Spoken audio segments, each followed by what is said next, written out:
Visakha steel ప్లాంట్లో ప్రమాదం జరిగింది. ఇద్దరు కార్మికులకు తీవ్ర గాయాలయ్యాయి. SMS 2లో మరుగుతున్న ఉక్కు ద్రవం పడడంతో ఈ ప్రమాదం జరిగింది. ఇదే అంశానికి సంబంధించి పూర్తి సమాచారం మా ప్రతినిధి కూర్మరాజును అడిగి తెలుసుకుందాం. కూర్మరాజు, ప్రమాదం ఎలా జరిగింది? ప్రస్తుతం గాయపడ్డ వారి పరిస్థితి ఎలా ఉంది?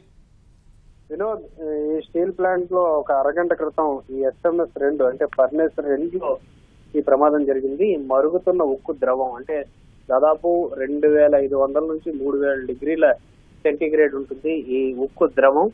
ఈ ద్రవము మీద పడడంతో ఈ రాజారావు అనే కార్మికుడు, అంటే 50 ఏళ్ల ఈ కార్మికుడు, ఈయన రెగ్యులర్ కార్మికుడు, ఈయన అలాగే సుమన్ అనే కాంట్రాక్ట్ కార్మికుడు. ఈయన సుమన్కి 35 ఏళ్ళు ఉంటాయి. రాజారావుకి మాత్రం తీవ్ర గాయాలయ్యాయి. వీరిద్దరిని కూడాను స్టీల్ ప్లాంట్ జనరల్ ఆసుపత్రికి తరలించారు. అక్కడ చికిత్స చేస్తున్నారు. అయితే రాజారావు పరిస్థితి విషమంగా ఉందని వైద్యులు చెప్తున్నారు. మెరుగైన చికిత్స కోసం నగరంలోని ప్రాథమిక చికిత్స ఇక్కడ పూర్తయిన తర్వాత వేరే సూపర్ స్పెషాలిటీ ఆసుపత్రికి తరలించడానికి కూడా ఉక్కు యాజమాన్యం యత్నం చేస్తుంది.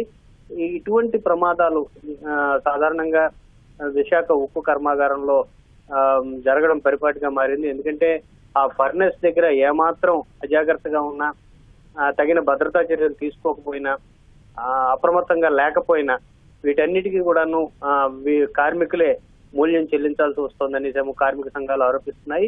ఇవాళ జరిగిన ప్రమాదంలోని ఎవరి బాధ్యత ఎంత ఉంది, అలాగే ఏ రకమైన భద్రతా చర్యలు అక్కడ లోపాలు ఉన్నాయన్న అంశం మీద కూడాను ఉక్కు యాజమాన్యం సమగ్రంగా దర్యాప్తు జరపాలని కార్మిక సంఘాలు డిమాండ్ చేస్తున్నాయి. వినోద్, ధన్యవాదాలు కూర్మరాజు.